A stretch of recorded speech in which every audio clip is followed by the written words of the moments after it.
오늘 성경 말씀은 창세기 6장 1절에서 6절까지 말씀입니다.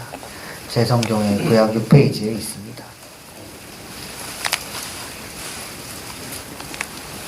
한 절씩 교독하시고 마지막 절은 함께 읽겠습니다. 사람들이 땅 위에 늘어나기 시작하더니 그들에게서 딸들이 태어났다. 하나님의 아들들이 사람의 딸들의 아름다움을 보고 저마다 자기들의 마음에 드는 여자를 아내로 삼았다. 주님께서 말씀하셨다. 생명을 주는 나의 영이 사람 속에 영원히 머물지는 않을 것이다. 사람은 살과 피를 지닌 육체요 그들의 날은 120년이다. 그 무렵에 동일에도 얼마 동안 땅 위에는 느시림이라고 하는 고인들이 있었다. 그들은 하나님의 아들들과 사람의 딸들 사이에서 태어난 자식들이었다. 그들은 옛날에 있던 용사들로서 유명한 사람들이었다. 주님께서는 사람의 죄악이 세상에 가득 차고 마음에 생각하는 모든 계획이 언제나 악한 것뿐임을 보시고서 땅 위에 사람 지으셨음을 후회하시며 마음 아파하셨다. 네. 오늘 말씀에 앞서서 교회 환회에 관해서 중보 기도 요청을 먼저 드립니다. 성재 권사님이 뇌출혈로 긴급 수술을 받았고 재수술도 받아야 하는 그런 상황이라고 합니다. 그러니 그 성도님들께 중보 기도를 부탁드리겠습니다. 오늘 말씀은 죄에 관한 말씀을 전하려고 합니다. 혹시 우리 성도님들은 가족이나 친척이 전부 복음을 받아들여서 교회에 다니고 계신가요? 사람에 따라 친한 사람보다 오히려 잘 모르는 사람에게 복음을 전하는 것이 더 편한 사람이 있다고 합니다. 저는 그 편인 것 같습니다. 제 친가 쪽 친척 중에 복음을 아직 받아들이지 못하는 가족이 여럿 있습니다. 근데 이들에게 선뜻 교회 가자는 말을 꺼내기가 시도 자체도 쉽지가 않습니다. 정말 어쩌다가 믿지 않는 사촌동생이 교회에 한번 방문한 적이 있었습니다. 그런데 안타깝게도 교회의 설교를 이해를 하지 못하여서 다음에 가는 일이 없었습니다. 그때 이 교회에 한 번 가고 나니까 왜 또 가야 하냐 그거에 관해서 의문을 표시를 했었는데요. 그 동생이 가장 받아들이기 힘들었던 내용이 있다면 바로 죄의 문제였을 것입니다. 본인은 살면서 경찰서 한번 가본 적이 없는데 왜 자신들을 죄인이라 하는지 모르겠다는 것입니다. 참 안타깝게 생각을 하였지만 거기서 더 설득하려고 하지는 않았었습니다. 한번 교회에 발을 들인 적이 있으니 또 갈 때가 있으리라 믿으면서 그렇게 지나갔던 그런 경험이 있습니다. 이 안타까웠던 경험이었는데 다만 여기서 제 사촌동생이 가졌던 질문 그 자체, 즉 왜 내가 죄인인가? 이 질문 자체는 우리가 되새겨볼 만한 질문이라는 생각이 듭니다. 한때 내가 죄인이다 라는 사실을 아주 당연하게 받아들이던 시대가 있었습니다. 의문이 없던 시대, 좀 나쁘게 말하면 교회가 권력을 가지고 있던 시대를 말씀드리는 것입니다. 그때 유럽엔 국교 자체가 기독교인 수많은 나라들이 있었습니다.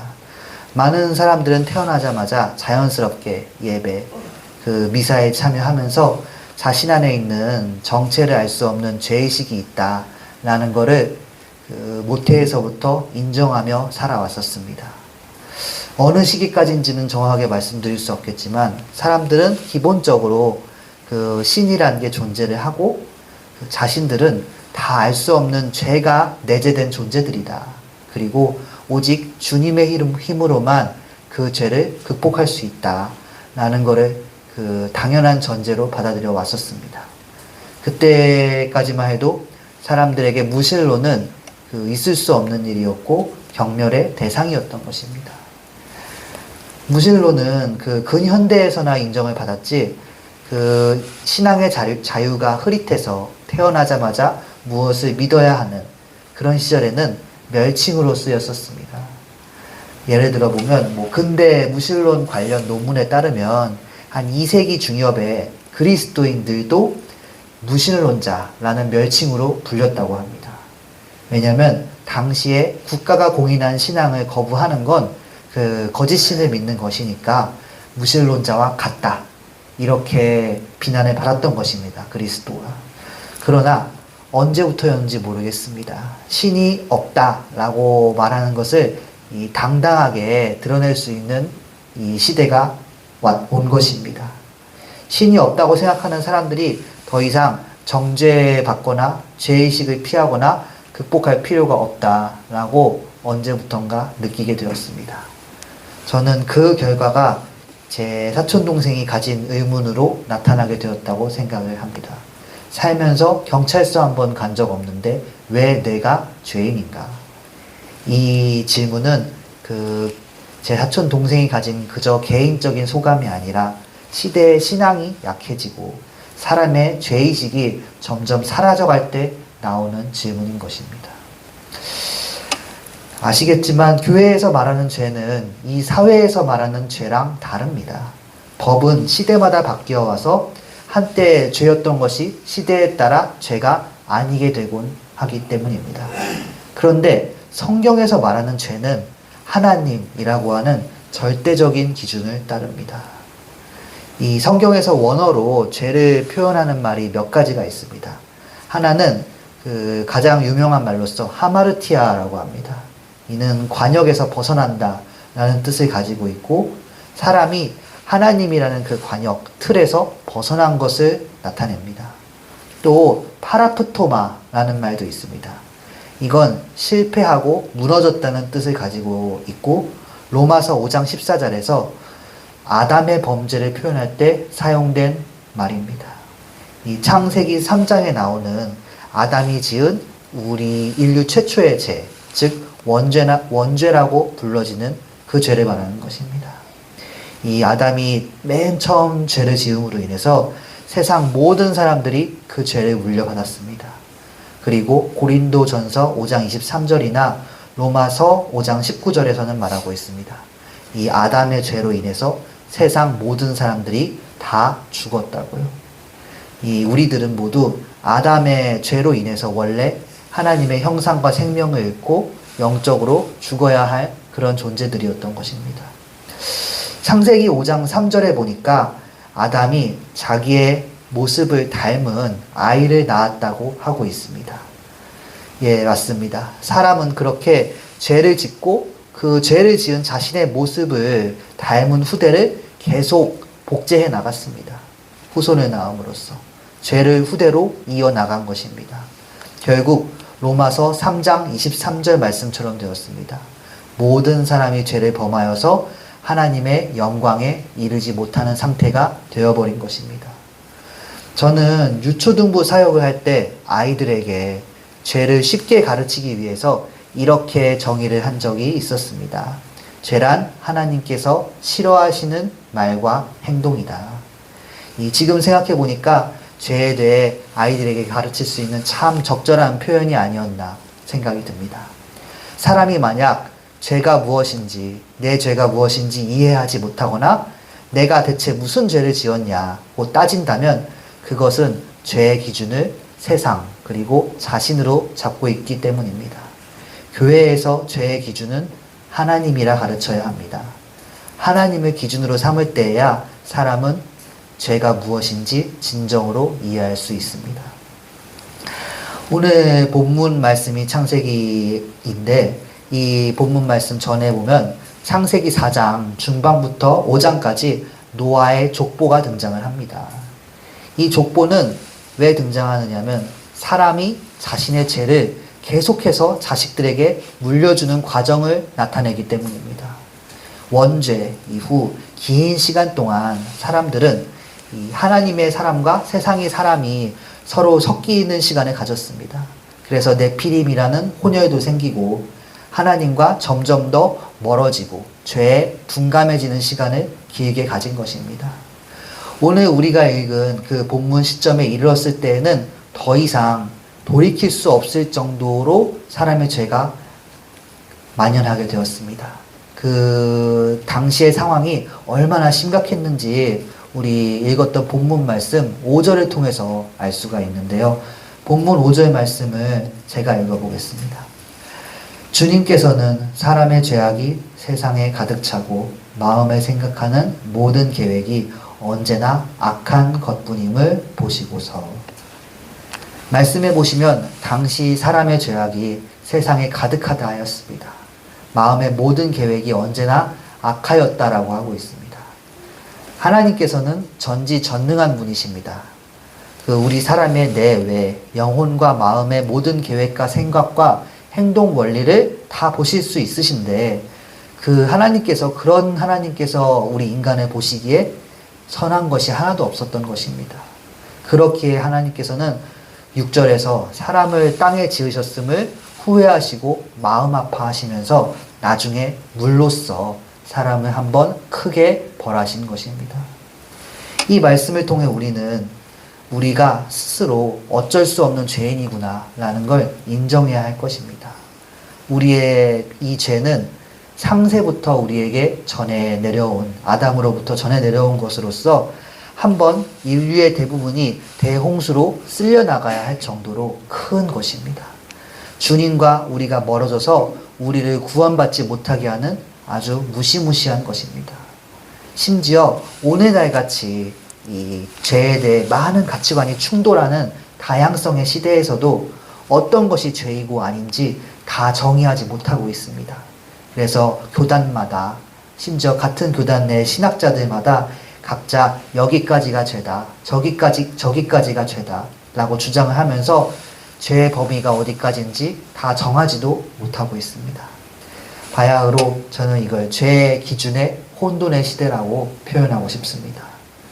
이 상태에서 단 한 가지 확실하게 말씀드릴 수 있는 것은 죄는 오직 우리 주 하나님만이 기준인 것입니다. 시대는 이유를 찾습니다. 이건 이런 이유로 죄이다. 저건 저런 이유로 죄다. 혹은 죄가 아니다. 이 기준을 만들고 멋대로 판단을 하려고 합니다. 근데 그거는 잘못된 것입니다. 언제나 선악을 정의하시고 선악의 기준이 되어야 하는 건 우리에겐 오직 주 하나님뿐입니다. 그거 잊어서는 안 될 것입니다. 예를 들어 보겠습니다.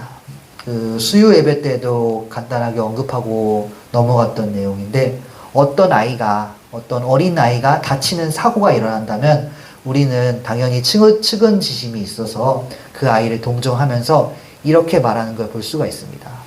아이고, 저 어린아이가 무슨 죄가 있다고 이런 고난을 당해야 하나?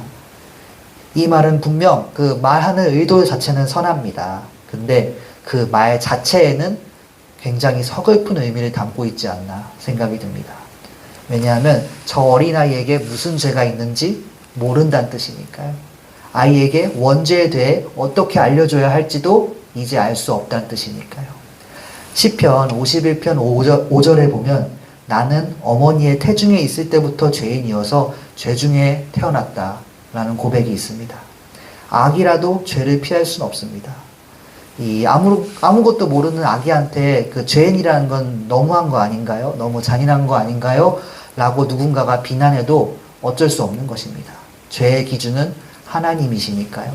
다만 그렇다고 해서 아기가 죽으면 회개하지 못하니까 지옥에 떨어진다. 그런 이단 같은 생각은 하지 마시기 바랍니다. 이는 너무나 섣부르고 어리석은 말입니다. 예수님께서 그런 문제가 없도록 우리가 지어온 죄 및 앞으로 지은 죄까지 다 사해 주셨습니다. 우리는 그렇기 때문에 오늘 말씀에서 아무리 죄인이다 해도 모두 하나님의 공의 가운데 그 심판 가운데 하나님의 나라에 함께하게 될 것임을 믿으시기 바랍니다. 그러니까 오늘 말씀에서 오해하지 마셨으면 하는 게 있습니다. 아무리 죄가 무엇인지 말씀을 드려도 그 말씀은 우리를 죄인이라고 정죄하는 게 아닙니다. 단지 우리 가운데 죄가 무엇인지 분별하는 지혜를 갖자는 것입니다. 관역에서 벗어나는 행동을 피하기 위해서 먼저 관역을 잘 바라보자는 것입니다. 하나님께서 싫어하시는 말과 행동이 사람의 내면에 그 첫사람부터 계속 전해 내려왔습니다. 그게 하나님을 마음 아프게 합니다. 그러니까 그 하나님을 마음 아프게 하고 우리와 하나님을 멀어지게 하는 그 모든 것들의 정체를 우리가 파악하는 지혜를 가질 수 있어야 합니다. 오늘 말씀은 단지 그것뿐입니다. 그렇기 때문에 오늘 기도하실 때 두 가지를 위해 기도하시기 바랍니다. 두 가지를 간구하시기 바랍니다. 하나는 죄를 분별할 수 있는 지혜입니다. 다시 말해서 하나님 마음과 뜻을 아는 그런 은혜를 달라고 기도하시기 바랍니다. 또 다른 하나는 그렇게 분별한 죄를 피할 수 있는 힘을 달라고 기도하시기 바랍니다. 우리는 이미 너무 오랫동안 물려받았기 때문에 죄를 알더라도 그걸 피하는 것이 쉽지가 않습니다. 힘이 필요한데 그 죄를 피하는 힘 역시 주님에게서 오는 것입니다. 주님의 능력으로 악한 죄의 영을 내쫓을 때 우리에게 하나님 나라가 임할 것입니다. 마치 누가복음 11장 20절 말씀처럼 우리에게 하나님 나라가 임할 것을 믿으시기 바랍니다. 누가복음 11장 20절 말씀을 제가 읽고서 말씀 마무리하도록 하겠습니다. 그러나 내가 하나님의 능력을 힘입어 귀신들을 내쫓으면 하나님 나라가 너희에게 이미 온 것이다. 아멘.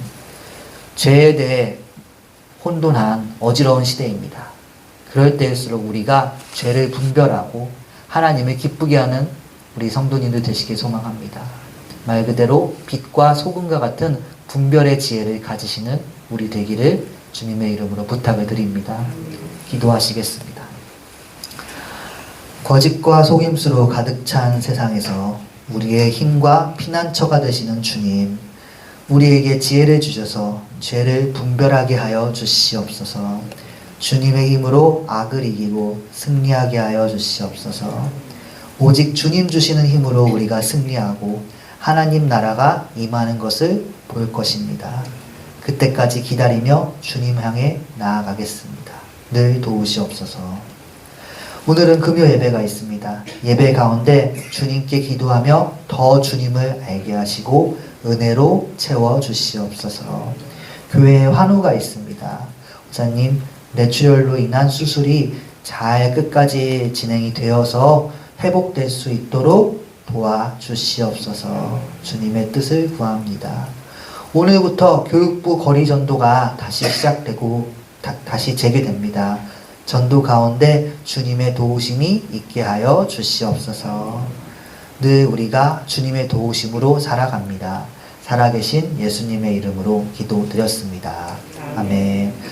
하늘에 계신 우리 아버지여, 이름이 거룩히 여김을 받으시오며 나라가 임하시오며 뜻이 하늘에서 이루어진 것 같이 땅에서도 이루어지이다. 오늘 우리에게 일용할 양식을 주시옵고 우리가 우리에게 죄 지은 자를 사하여 준 것 같이 우리 죄를 사하여 주시옵고 우리를 시험에 들게 하지 마시옵고 다만 악에서 구하시옵소서. 나라와 권세와 영광이 아버지께 영원히 있사옵나이다. 아멘.